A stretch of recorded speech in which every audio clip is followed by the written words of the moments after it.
J'ai décidé de tester mon mari et de lui dire, « Chérie, j'ai été licencié. » Mais la vérité était que j'avais été promu. Il m'a crié dessus et m'a dit que j'étais inutile. Le lendemain, j'ai accidentellement surpris sa conversation avec ma belle-mère. Ce que j'ai entendu m'a laissé figé d'horreur. Au moment où j'ai dit à mon mari, Antoine, que j'avais été licencié, il n'a même pas bronché. Aucune inquiétude, aucun choc, juste une rage bouillonnante pure. Bien sûr que tu t'es fait virer, a-t-il lâché, fermant son ordinateur portable avec fracas. Tu as toujours agi comme si tu savais mieux que tout le monde. Peut-être que maintenant tu vas apprendre quelque chose. Je suis resté là, figé, toujours dans mes vêtements de travail, tenant les lanières de mon sac à main comme si c'était les seules choses qui me retenaient debout. J'avais répété ce moment dans ma tête une douzaine de fois, imaginant comment il me prendrait dans ses bras, me dirait que nous nous en sortirions ensemble. Mais ce n'était pas ce moment. Ce n'était pas cet homme. La vérité, c'est que je n'avais pas été licencié. J'avais été promu. De manière inattendue, joyeusement, après des années de travail silencieux et ingrat. Mais en rentrant chez moi ce soir-là, pensant à quel point Antoine était devenu plus distant, plus distrait, j'ai senti quelque chose en moi hésiter. Et s'il ne le prenait pas bien? Et s'il m'en voulait d'avoir pris de l'avance, de gagner plus que lui? Il avait été élevé dans un foyer où l'homme était le pourvoyeur, celui qui construisait les fondations, comme sa mère, Martine, le disait. Je l'avais entendu si souvent, sa voix résonnant dans notre salon comme une sorte de mantra désuet. Pourtant, je ne m'attendais pas à ce qu'il explose comme il l'a fait. Je me souviens de la façon dont il me regardait comme si j'étais un fardeau, un poids mort qu'il n'avait pas réalisé qu'il portait. Tu comprends au moins la position dans laquelle tu me mets. Comment crois-tu que nous allons payer les factures maintenant, continuait-il de hurler, faisant les 100 pas dans la pièce. Pas une seule fois il n'a demandé comment je me sentais ou ce qui s'était passé. Je n'ai rien dit. Non pas parce que je ne voulais pas me défendre, mais parce que j'étais physiquement incapable de parler. Ma gorge s'était serrée comme si mon corps savait instinctivement que je devais rester silencieuse. Et peut-être que c'était une bonne chose, car si je lui avais dit la vérité à ce moment-là, que j'avais été promu, que je gagnerais plus que jamais auparavant, j'aurais manqué ce qui allait suivre. J'aurais manqué les fissures sous la surface qui commençaient enfin à apparaître. Au lieu de cela, je suis juste resté là pendant qu'il continuait à rager, me disant que je n'avais jamais rien apporté de réel, que tout ce que je faisais était de brasser des papiers pendant qu'il construisait des choses réelles qui comptaient. Je me souviens à peine comment le reste de cette soirée s'est déroulé. Je crois que je suis allé dans la salle de bain et que je suis resté sous la douche pendant une demi-heure, laissant l'eau brûler ma peau comme si elle pouvait laver l'humiliation, la confusion, la peur. Cette nuit-là, il a dormi sur le canapé sans un mot. Je suis resté couché dans mon lit, fixant le plafond, mon esprit s'emballant. Il y avait eu des signes, j'ai réalisé, des signes que j'avais ignorés trop longtemps. Les soirées tardives au travail, les regards furtifs vers son téléphone, la façon dont il avait cessé de croiser mon regard lorsque nous parlions. Et maintenant ceci, son manque total d'empathie, sa froideur. Il ne s'agissait plus seulement du mensonge. Quelque chose d'autre se passait. Quelque chose de plus sombre. Et je commençais à sentir l'instinct de survie monter sous ma peau, l'instinct de connaître la vérité avant qu'elle ne me détruise d'abord. Avec le recul, les signes étaient là bien avant que je n'évoque un mot de mon licenciement. Ce n'étaient pas des signaux d'alarme évidents, du moins pas au début, juste de petites choses. La façon dont Antoine rentrait de plus en plus tard, toujours avec une excuse vague. La façon dont son téléphone, autrefois laissé négligemment sur le comptoir de la cuisine, était maintenant toujours face cachée, verrouillé, ou comment il avait commencé à sauter nos petits déjeuners du samedi, quelque chose que nous faisions religieusement depuis des années, avec rien de plus qu'un haussement d'épaule et un « peut-être une prochaine fois ». Je me suis dit que c'était juste le stress. Son entreprise de construction avait entrepris un énorme projet au centre-ville, et il travaillait plus que d'habitude. Je voulais y croire. Je le voulais vraiment parce que l'alternative, le soupçon rampant que l'homme avec qui j'avais partagé un lit pendant 10 ans pouvait être en train de s'éloigner, était trop douloureux à affronter. Mais le moment qui s'est ancré dans ma mémoire, celui que je n'arrêtais pas de rejouer dans mon esprit, s'est produit 2 mois avant que je ne le teste. J'avais terminé le travail tôt un vendredi. Mon équipe avait terminé un lancement de produits en avance sur le calendrier, et j'ai pensé que ce serait gentil de surprendre Antoine, de cuisiner son dîner préféré, d'ouvrir une bouteille de vin, de ramener un petit morceau de nous qui me manquait dernièrement. Je suis entré discrètement dans la maison, pensant le surprendre en train de travailler dans le salon. Mais dès que j'ai ouvert la porte d'entrée, j'ai entendu sa voix venant du couloir. Il était au téléphone, parlant d'un ton que je n'avais jamais entendu auparavant. Sérieux, sec, presque répété. Non, elle ne suspecte encore rien, a-t-il dit, suivi d'une longue pause. Nous avons juste besoin d'un peu plus de temps. Et puis il a ri. Pas le rire chaleureux et joueur que je connaissais autrefois. C'était autre chose. Froid, détaché, presque cruel. Je suis resté figé dans le couloir, agrippant le cadre de la porte, mon cœur battant à tout rompre dans mes oreilles. Il parlait de moi. Je le savais. Je n'ai pas entendu la voix de l'autre personne. Peut-être que c'était en haut-parleur. Peut-être pas. Mais j'ai senti le poids de la conversation s'installer sur ma poitrine comme une pierre. Je ne pouvais pas bouger. Je ne pouvais pas respirer. Puis, comme si rien ne s'était passé, il est sorti de la chambre, m'a vu et a souri. M'a embrassé sur la joue comme si c'était un jour ordinaire. J'ai souri en retour, suis allé dans la cuisine, j'ai commencé à faire bouillir des pâtes, mais quelque chose en moi s'est brisé ce soir-là.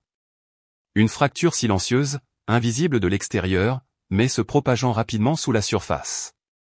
À partir de ce jour-là, j'ai commencé à le regarder différemment, à écouter plus attentivement, à saisir les changements subtils dans son comportement.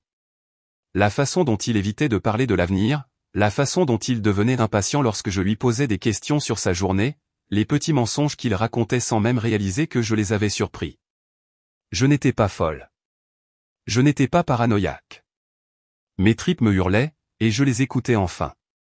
C'était une étrange sorte de chagrin, pleurer la mort lente de quelque chose tout en faisant encore semblant qu'il était vivant. Je n'arrêtais pas de me dire d'attendre, de recueillir plus de signes pour être sûr, jusqu'à ce moment dans le couloir après mon faux licenciement, où la dernière de mes illusions s'est finalement effondrée. C'est là que j'ai su que quelque chose de plus grand se passait. Quelque chose que je n'avais même pas commencé à imaginer. Mais j'étais sur le point de le découvrir. Et une fois que je l'aurais fait, il n'y aurait pas de retour en arrière. Il était environ 2 heures de l'après-midi lorsque j'ai entendu la porte d'entrée s'ouvrir. J'étais resté à la maison ce jour-là, prétendant me sentir mal. En vérité, j'avais juste besoin d'espace pour réfléchir. Antoine croyait que j'étais toujours au chômage, brisé, vulnérable, craignant d'affronter le monde. Il n'avait aucune idée que je travaillais toujours. Aucune idée que je venais d'être promu. Aucune idée que j'utilisais ce temps pour me ressaisir. Discrètement, soigneusement. Je me suis figé quand j'ai entendu non pas une, mais 2 voix entrer dans la maison. La deuxième voix n'appartenait pas à une collègue ou à une amie. Elle appartenait à Martine, ma belle-mère. Je suis entré discrètement dans le couloir, me tenant juste derrière l'entrebâillement de la porte de la chambre d'amis. Je savais que je ne devais pas écouter, mais quelque chose dans la manière dont il parlait si négligemment en plein milieu de la semaine me donnait la chair de poule. La voix de Martine retentit, aiguë et familière. Pourquoi cette visite soudaine en milieu de journée? Tout va bien? Tout va exactement comme prévu, a répondu Antoine, semblant presque satisfait. Elle m'a dit qu'elle s'était fait virer hier. Totalement dévastée. Exactement comme tu l'avais prédit. J'ai couvert ma bouche de ma main, me forçant à ne pas halter. Enfin, a dit Martine, expirant avec satisfaction. Elle n'aura plus le choix maintenant. Elle devra accepter nos conditions. Mes genoux ont fléchi légèrement. Je me suis appuyé contre le mur, mon cœur battant si fort que j'entendais à peine ce qui a suivi. Elle est complètement dépendante de moi maintenant, a continué Antoine. Vendre la maison n'est qu'une question de temps. Martine a laissé échapper un petit rire suffisant. Tu vois, je t'ai dit que cette fille n'était jamais faite pour toi. Trop ambitieuse, trop indépendante. Tu crois vraiment qu'elle serait avec toi si ce n'était pas pour la maison de ton père? J'ai eu l'impression d'être frappé en pleine poitrine. Cette maison était notre foyer depuis une décennie. J'y avais investi tellement de moi-même, mon temps, mon argent en euros, mon cœur. Et maintenant, ils prévoyaient de la vendre comme si j'étais juste une locataire qu'ils avaient finalement dupée pour qu'elle parte. Ne commence pas, maman, a dit Antoine avec un soupir. Nous avons déjà parlé de ça. Et qu'en est-il de Claire, a demandé Martine. Quand vas-tu lui dire que c'est le moment? Claire. Le nom m'a frappé comme de l'eau glacée dans le dos. Claire Dubois. Je savais vaguement qui elle était. la petite amie de Sébastien avant l'accident. Sébastien, le frère aîné d'Antoine, mort dans un accident de voiture il y a 3 ans. Claire avait disparu après les funérailles. Je n'avais aucune idée qu'Antoine avait gardé contact, encore moins. Elle est prête, a dit Antoine, sa voix soudainement plus douce. Le bébé va très bien. Claire dit qu'il grandit vite. Ressemble déjà exactement à Sébastien. Mon estomac s'est tordu violemment. Je l'adopterai dès que le divorce sera prononcé, a continué Antoine, comme s'il discutait d'une affaire. Il sera mon fils. Notre fils. Je ne pouvais plus respirer. Juste pense à quel point Claire sera heureuse, a ronronné Martine. Quand elle apprendra que la maison est mise en vente. Elle a attendu si longtemps pour ça. Mes oreilles me sifflaient. Ma vision s'est brouillée. Ce n'était pas seulement de la trahison. C'était un remplacement coordonné. Il ne prévoyait pas seulement de me quitter. Il prévoyait de m'effacer. Et le pire était que je n'avais aucune idée depuis combien de temps cela durait. Aucune idée combien de sourires, combien de baisers avaient été des mensonges, répétés, stratégiques, calculés. Mon mari ne me trompait pas seulement. Il complotait. J'ai toujours su que Claire était la bonne pour toi, a dit Martine, sa voix se fondant dans ce ton doucereux et écœurant qu'elle réservait aux gens qu'elle aimait réellement. Vous êtes parfaits ensemble. C'est juste dommage que tu l'aies rencontrée trop tard, après avoir épousé celle-là. Celle-là? C'est comme ça qu'elle se référait à moi.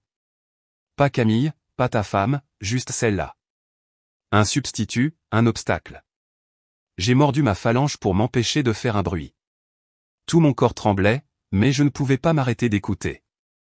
J'avais besoin d'entendre tout.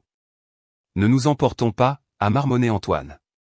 Nous devons encore nous assurer que Camille ne nous combattra pas pour le divorce. Elle ne le fera pas, a répondu Martine avec confiance. Pas si tu t'y prends bien. Rappelle-lui qu'elle n'a nulle part où aller. Pas d'emploi, pas d'économie. Elle pliera. J'ai serré les poings. Chaque nerf de mon corps hurlait. Il croyait que j'étais impuissante, que j'étais piégée. Mais je ne l'étais pas. Pas encore. Pas entièrement. Et si elle ne plie pas, a demandé Martine. Et si elle prend un avocat? La voix d'Antoine est devenue basse et calme. Trop calme. Alors on la frappe avec l'angle de l'infidélité. J'ai failli trébucher en arrière. Quelle infidélité? A demandé Martine. Ça n'a pas d'importance, a dit Antoine. J'ai quelques vieilles photos de cette conférence où elle est allée il y a 2 ans. Juste elle avec des collègues, mais elles peuvent être interprétées de la bonne manière. Suffisamment pour semer le doute. Tu es un garçon intelligent, a dit Martine. Exactement comme ton père. Mais il n'avait pas fini. Si ça ne marche pas, a continué Antoine, nous l'accusons de divulguer des documents internes. Elle travaillait avec des dossiers clients sensibles. Elle rapportait toujours des choses à la maison. Je dirais que je l'ai surprise en train d'essayer de vendre des données à des concurrents. J'ai senti mes genoux céder et je me suis enfoncé lentement sur le sol. Mes mains étaient glacées. Mon mari, l'homme qui me tenait autrefois les cheveux pendant que je vomissais à cause d'une intoxication alimentaire, qui peignait les murs de notre chambre pendant que je choisissais la couleur, prévoyait de détruire ma vie de l'intérieur. Il allait mentir au tribunal. Il allait m'accuser de choses que je n'avais jamais faites juste pour me chasser pour Claire et un bébé qui n'était même pas le sien. Claire, la femme tranquille, à la voix douce dont je ne me souvenais qu'en éclair de l'hommage à Sébastien. Elle avait semblé gentille, fragile. Je n'avais jamais imaginé qu'elle reviendrait dans nos vies comme ça. Pas comme la femme me remplaçant. Pas comme la mère de l'enfant que mon mari prévoyait d'appeler le sien. Comment va le bébé? A demandé Antoine ensuite, sa voix soudainement légère. Presque heureux. Fort, a répondu Martine fièrement. Claire dit qu'il grandit vite. Ressemble exactement à Sébastien. Mêmes yeux, même rire. Tu verras assez tôt. La pièce a commencé à tourner. Il construisait une nouvelle famille. Antoine, Claire, le bébé, et Martine, bien sûr, toujours Martine. La petite unité parfaite. Et dans leurs esprits, j'étais déjà parti. Juste de la paperasse. Juste une dernière conversation. Je vais lui dire ce soir, a dit Antoine. Elle est déjà à cran après avoir perdu son emploi.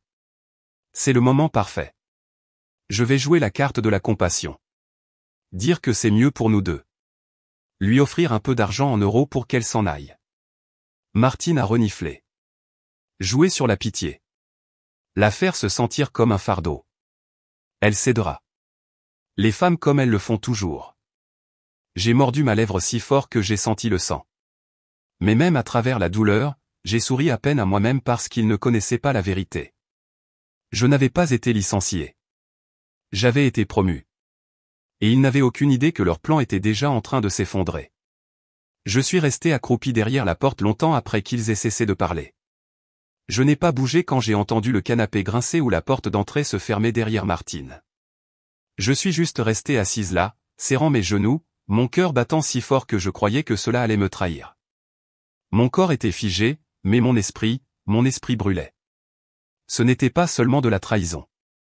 C'était la guerre. Et j'y avais marché droit dedans, désarmée, inconsciente, jusqu'à maintenant. Mais je n'allais pas être une victime. Pas en silence. Jamais. Cette nuit-là, je n'ai pas parlé à Antoine. Il a agi comme si rien ne s'était passé. Il s'est servi un verre, a regardé le match, m'a regardé avec cette expression soigneusement neutre qui semblait maintenant si grotesque. Je ne l'ai pas regardé. Je ne me faisais pas confiance pour le faire, car si je l'avais fait, je risquais de briser l'illusion, et j'avais besoin de cette illusion, au moins un peu plus longtemps. Dans le lit, je suis resté immobile les yeux ouverts, le dos tourné vers lui. Il s'est endormi rapidement, comme toujours, comme si la journée n'avait pas inclus le fait de comploter pour m'effacer de sa vie. J'ai écouté sa respiration et j'ai planifié. Le lendemain matin, j'ai quitté la maison avant le lever du soleil. Je ne suis pas allé au travail. Pas tout de suite. Je suis allé au placard de rangement où nous gardions les vieux documents, les garanties, les reçus, les contrats, les documents fiscaux. J'ai sorti tout ce que je pouvais trouver. J'avais besoin de preuves que j'avais contribué à cette maison, que j'y avais investi mon propre argent en euros, pas seulement ma présence. Le nouveau chauffe-eau, ma prime l'avait payé, les meubles sur mesure dans la cuisine, mon design, mon acompte. J'ai sorti les relevés bancaires, les factures de livraison, les reçus de meubles. J'ai tout mis dans une boîte, puis dans un sac, et j'ai conduit à travers la ville chez la seule personne en qui j'avais confiance, Sophie. Sophie Leclerc n'était pas seulement une collègue. C'était mon amie. Pendant des années, nous avions été la raison l'une de l'autre pendant les nuits tardives au bureau. Elle connaissait ma commande de café, mon anniversaire, le nom du chat errant que j'avais essayé d'adopter, et lamentablement échoué. Le plus important, elle ne m'avait jamais trahi une seule fois, pas même avec des commérages, et cela la rendait inestimable maintenant. Quand je me suis présenté à sa porte, elle n'a pas posé de questions. Elle m'a juste regardé un instant, puis s'est écartée. J'ai besoin d'une faveur, ai-je chuchoté. N'en dis pas plus, a-t-elle dit. Dans sa cuisine, j'ai posé les documents sur sa table. S'il arrive quelque chose, si je disparais, si j'arrête de répondre aux appels, donne ceci à mon avocat. Elle a haussé un sourcil mais n'a rien dit. Je ne suis pas paranoïaque, ai-je ajouté, voyant l'inquiétude sur son visage. Mais je ne peux prendre aucun risque. Sophie a hoché la tête lentement. Tu me fais un peu peur, mais d'accord, tout ce dont tu as besoin. J'ai expiré, la tension dans ma poitrine se relâchant juste un peu. Je ne lui avais pas tout dit. Pas à propos de Claire, pas à propos du bébé, pas encore. Mais elle comprenait assez, que quelque chose n'allait pas du tout, que j'avais besoin d'elle, et pour l'instant c'était suffisant. En repartant en voiture vers la maison, je suis passé devant le parc où Antoine et moi avions l'habitude de nous promener le dimanche. Je me suis souvenu comment il tenait ma main. Comment il me regardait autrefois comme si j'étais tout son monde. Cet homme, cette version de lui était morte. Celui qui m'attendait à la maison maintenant? C'était un étranger dans une peau familière. Et ce soir, cet étranger allait me faire asseoir, me regarder dans les yeux, et me demander de disparaître. Il n'avait aucune idée que je planifiais déjà comment m'assurer que ce serait lui qui perdrait tout. Quand j'ai franchi la porte d'entrée ce soir-là, je savais que cela arrivait. La conversation, la performance. Il l'avait répété dans son esprit. Je le voyais sur son visage, cette préoccupation forcée, cette lourdeur artificielle dans ses épaules. Antoine Martin était sur le point de prétendre être le gentil gars dans sa propre trahison. « Salut », a-t-il dit, sa voix basse, prudente.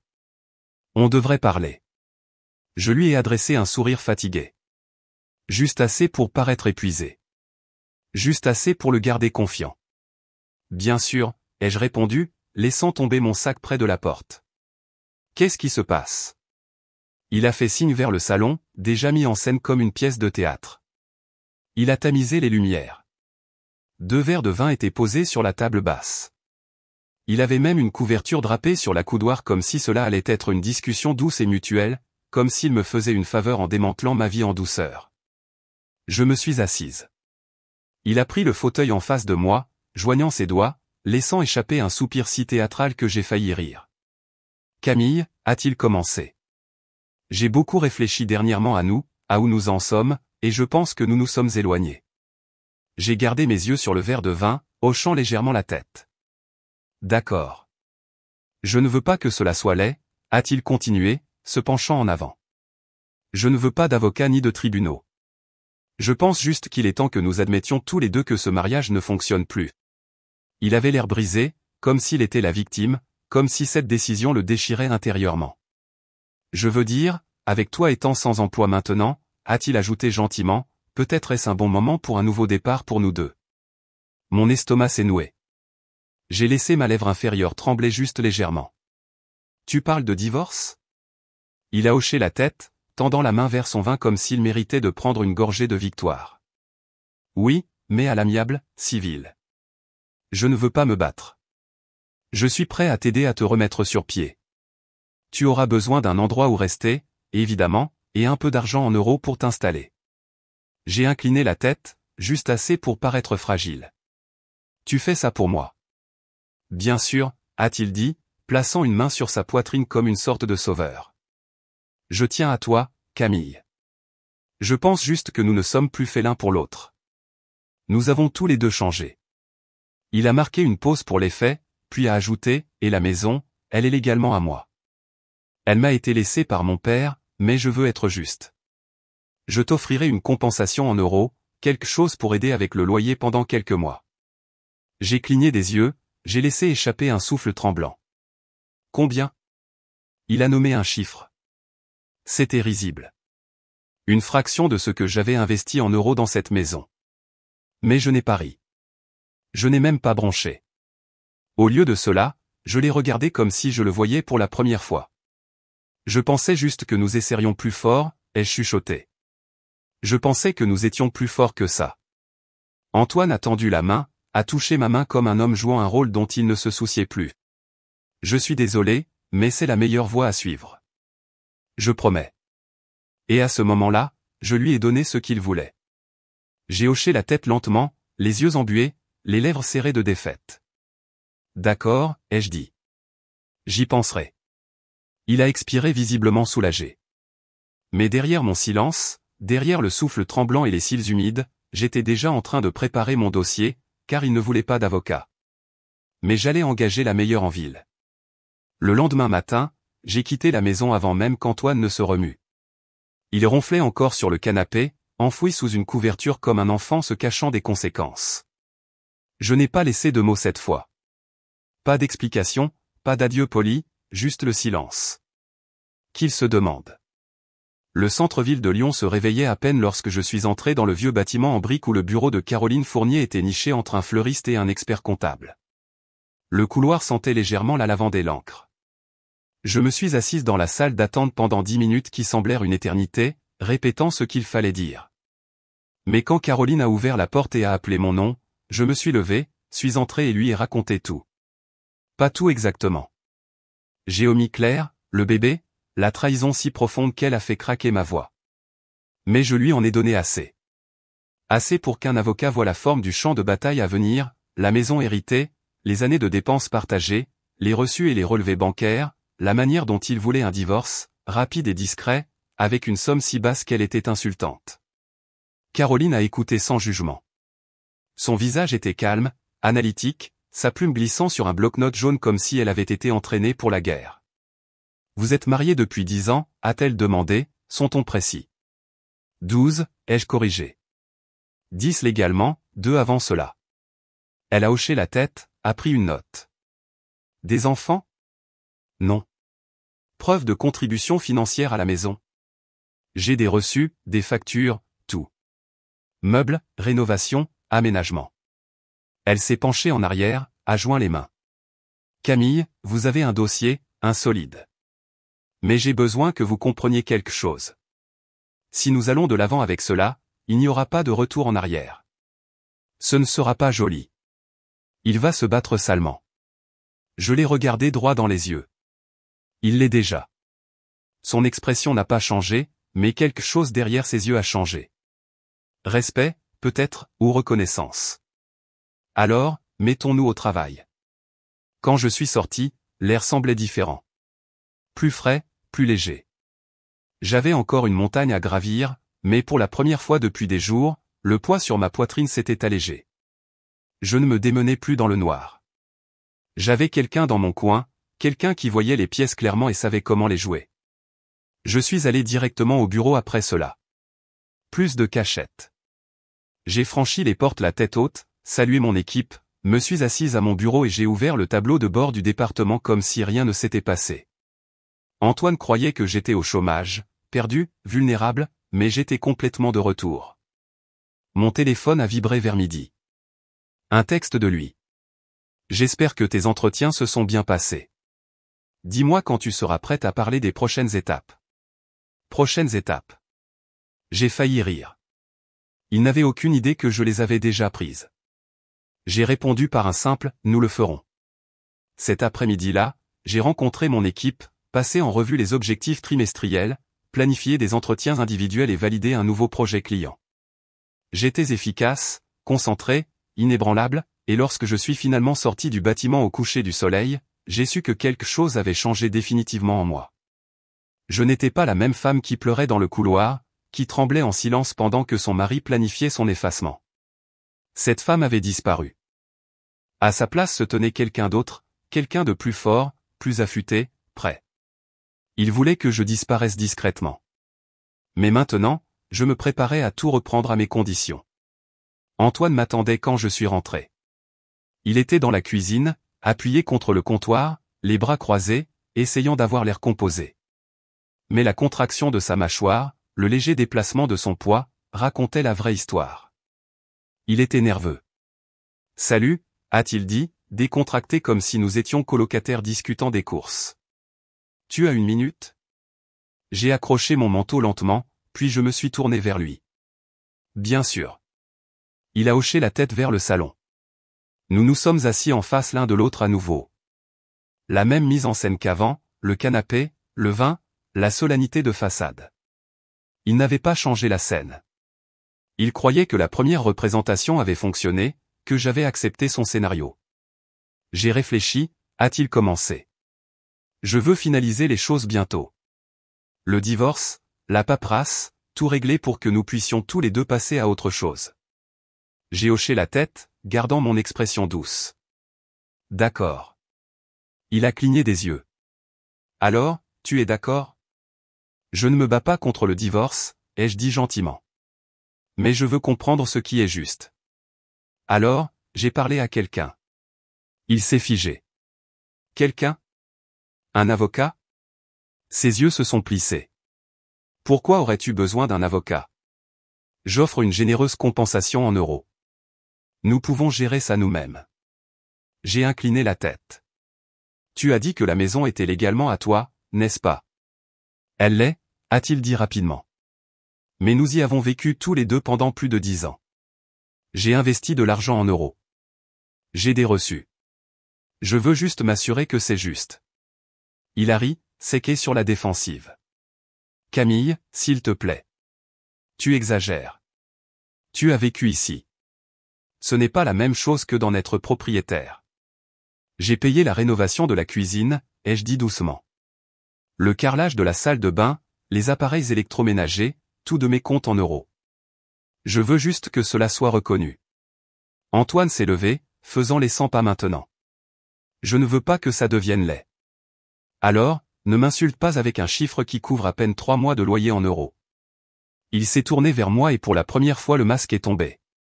J'ai vu l'éclair de colère, de panique. Tu es déraisonnable. Non, ai-je dit calmement. Je suis intelligente. Tu m'as appris ça, tu te souviens? Planifier à l'avance. Protéger tes biens.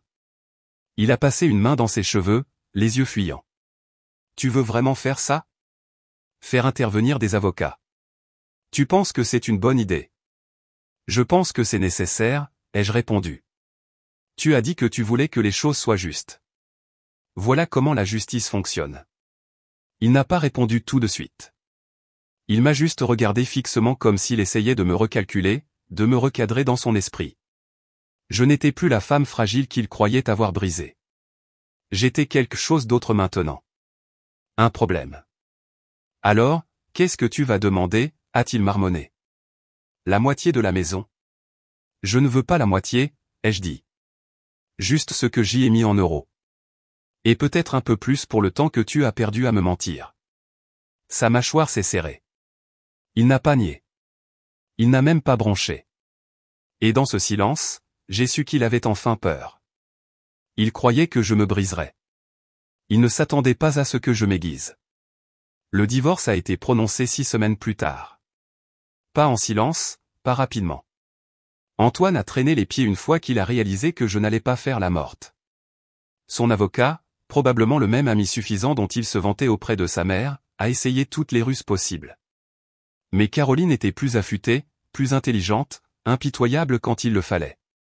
Elle avait une copie de chaque reçu, chaque virement, chaque signature que j'avais jamais faite sur cette maison. Nous n'avons pas cherché plus que ce qui était juste, mais nous nous sommes assurés qu'Antoine ne pourrait pas garder ce qui n'était pas à lui.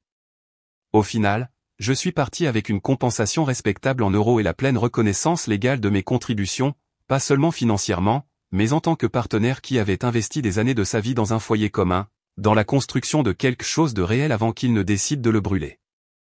La dernière fois que je l'ai vu, nous signions des papiers dans une salle de conférence stérile au centre-ville de Lyon. Claire n'était pas là, mais je pouvais sentir son fantôme derrière son épaule, silencieuse, passive, attendant d'emménager au moment où je serais parti. Antoine n'a pas croisé mon regard, pas une seule fois. Quand ce fut fini, je me suis levé, j'ai rangé le stylo dans mon sac et j'ai dit, « Tu m'as toujours sous-estimé. » Il n'a pas répondu. Il n'avait pas à le faire. J'ai vu dans son visage. Regret ou peut-être juste de l'incrédulité que l'histoire qu'il avait écrite pour moi ne s'était pas terminée comme il l'avait prévu. J'ai emménagé dans un petit appartement à Lyon donnant sur la rivière. Pas chic, pas grand, mais c'était le mien. La première nuit que j'y ai dormi, j'ai gardé toutes les lumières allumées. Pas par peur, mais parce que je pouvais. Personne pour me dire que j'étais dramatique. Personne pour me traiter de fardeau. Juste le silence. Paisiblement gagné. Le bruit a couru que Claire et Antoine avaient des problèmes d'adaptation. Apparemment, les choses n'étaient pas aussi idylliques qu'ils l'avaient imaginé.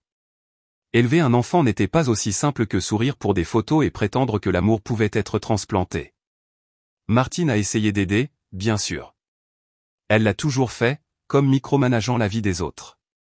Mais j'ai entendu par Sophie que la tension montait, que l'argent était plus serré que prévu, que Claire ne s'était pas tout à fait intégrée comme Martine l'avait espéré. Rien de tout cela ne m'a surpris, car leur vie était construite sur des mensonges, et les mensonges ne tiennent pas les fondations longtemps.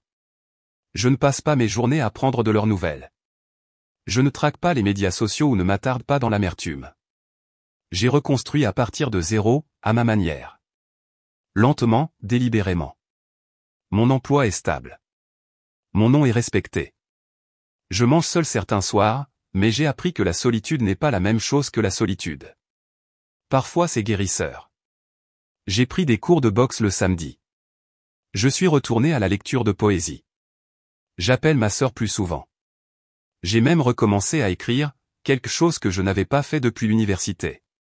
Il y a des morceaux de moi que je croyais perdus, mais ils étaient juste enfouis sous des années à être petite, à faire de la place pour l'ego de quelqu'un d'autre.